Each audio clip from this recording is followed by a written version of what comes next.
Assalamualaikum warahmatullahi wabarakatuh. Okey, ini pandangan daripada saya. InsyaAllah semoga menjadi asbab kebaikan untuk diri saya dan kita semua. InsyaAllah. Okey, kita di penjara, dikurung hari demi hari. Sampai bila? Kita tak tahu. Kesembuhan untuk kes COVID boleh dikatakan 92%. Ini menunjukkan kes kesembuhan yang sangat-sangat tinggi. Tidak ada pun manusia yang mati bergelimpangan di tepi-tepi jalan. Yang banyak mati meninggal dunia di hospital. Dan rakyat tidak diberikan kebebasan untuk ikhtiar dengan cara lain. Hanya dengan satu jalan, iaitu jalan KKM. Sedangkan dalam agama sendiri telah memberikan pelbagai ubat untuk setiap penyakit. Allah ciptakan penyakit dan Allah juga ciptakan ubat penawarnya. Jadi insya-Allah sama-sama kita fikirkan kat sini, fikir yang logik. Bila rakyat dikurung, rakyat akan menjadi tertekan. Tekanan makin meningkat dengan keperluan kehidupan yang semakin lama semakin berkurangan. Kebebasan tak ada. Duduk terkurung dalam rumah. Cuba fikir kita yang dewasa, anak-anak terkurung dalam rumah. Tidak ada dunia luar. Dan disekat pula untuk datang ke rumah Allah SWT untuk tenangkan fikiran. Sedangkan rumah Allah SWT itu tempat yang terbaik di dunia ini, tempat yang terbaik di kawasan-kawasan kita, di kampung-kampung kita, di daerah-daerah kita adalah masjid, rumah Allah SWT. Lagi lama kita duduk kat masjid, lagilah kita dapat ketenangan dan lagi kita faham nikmat agama, kelebihan agama. Tetapi hari ini disekat-sekat. Saya pun tak faham kenapa pemimpin kita, agamawan kita tak boleh nak buka minda. Adakah ini cara yang betul yang dibuatkan untuk rakyat hari ini?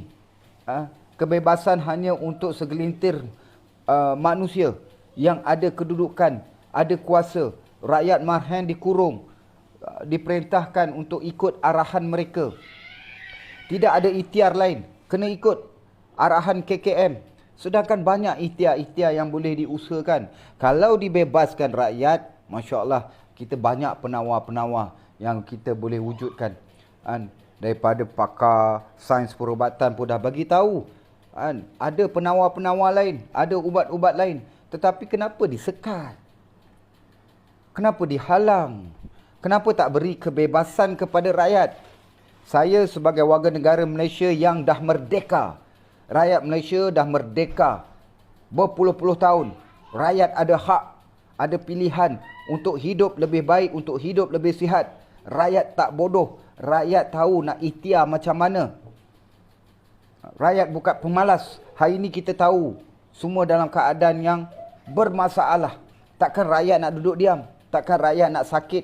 Takkan rakyat nak mati katak?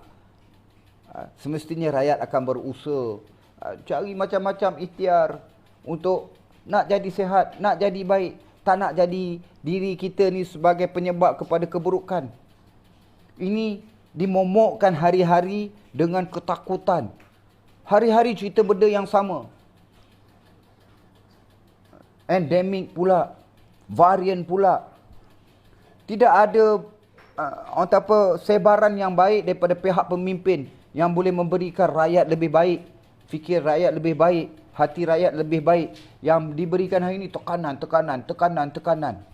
Inikah pemimpin-pemimpin akhir zaman yang hari ini kita nak kena ikut, yang kita hari ini nak kena terima bulat-bulat. Sebab itulah hari ini keadaan menjadi huru-hara. Huru-hara, babe. Manusia bunuh diri, manusia dalam keadaan Allahu Akbar.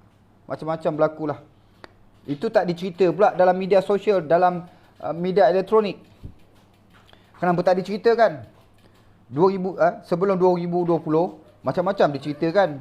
Tetapi hari ini ada berita-berita yang disekat, berita-berita yang begini yang menakutkan manusia dengan COVID. Nak meyakinkan manusia dengan vaksin. Hari ini diceritakan hari-hari. Dah macam tak ada ikhtiar lain. Dah macam tak ada cara lain. Allahu Akbar. Masjid satu tempat yang boleh memberikan ketenangan. Manusia ni akan jadi sehat, bertambah sehat apabila rohani dia sehat. Rohani dia bertambah baik, jasmani dia akan menjadi lebih baik.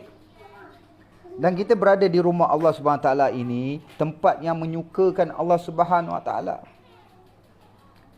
Kenapa hari ini kita nak menjauhkan manusia dengan rumah Allah SWT? Apa tujuan dia? Apa tujuan dia?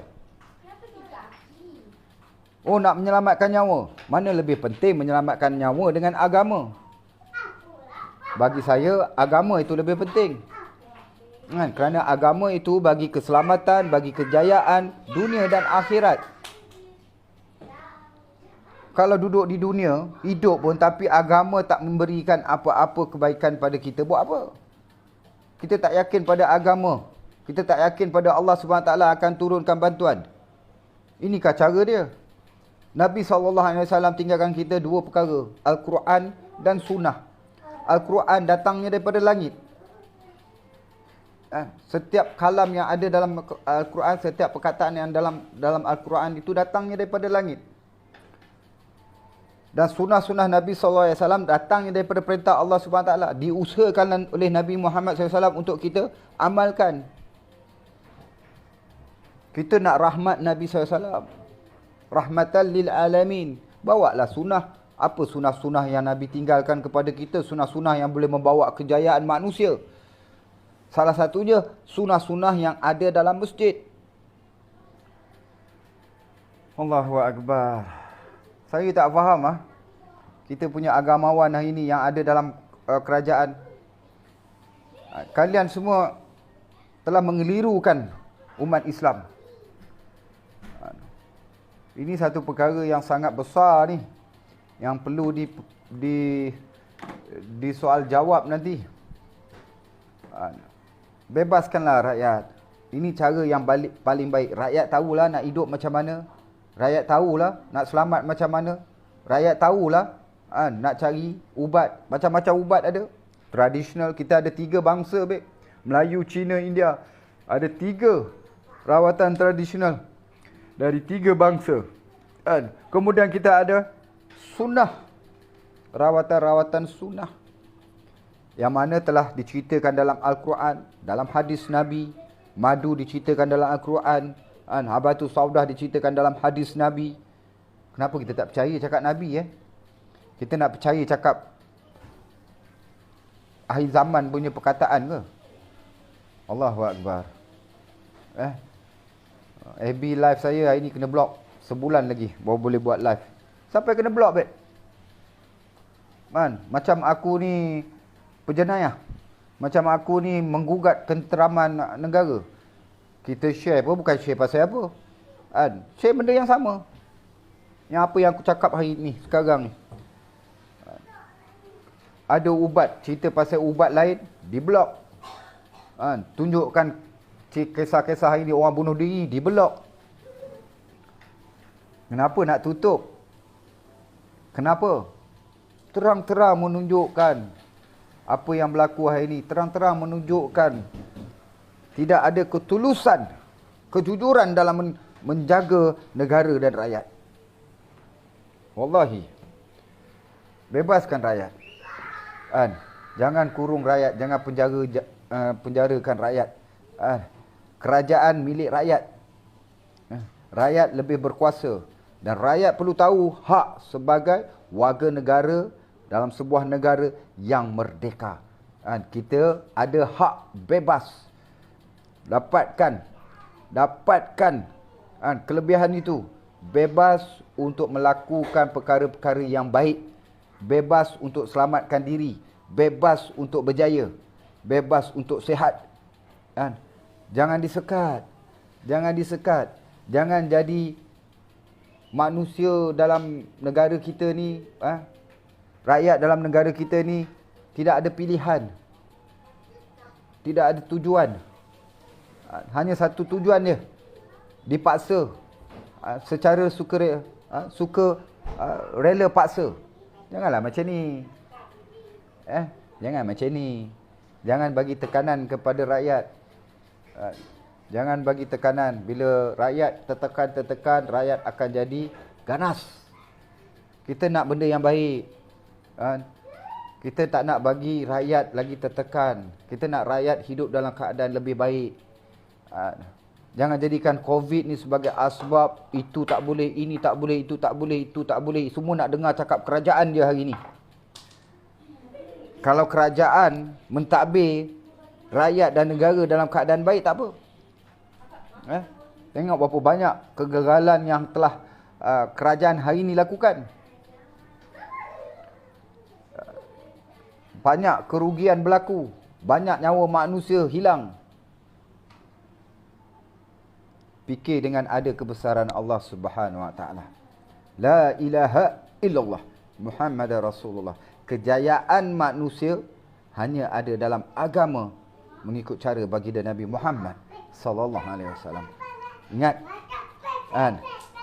gagal di dunia, gagal yang sementara. Berjaya di dunia, berjaya yang sementara. Kita hari ini nak berusaha untuk dapat kejayaan di akhirat. Kat mana nak dapat kejayaan di akhirat? Yang ini kembali kepada Allah Subhanahu Wa Taala. Meminta-minta, mengharap-haraplah kepada Allah Subhanahu Wa Taala. Jangan mengharap, meminta-minta kepada makhluk. Tolonglah. Tolonglah. Ni sampai 2 vaksin, 3 dos, 2 dos, 4 dos, 5 dos. Tak settle-settle juga. Ada cara lain tak nak ambil. Ada kaedah lain dihalang. Apa ni? Apa cerita? Kita nak dengar cakap orang luar. Cakap orang luar. Cakap umat akhir zaman. Cakap Nabi Muhammad sallallahu alaihi wasallam. Tak mau dengar. Tak mau dengar. Fikir lah.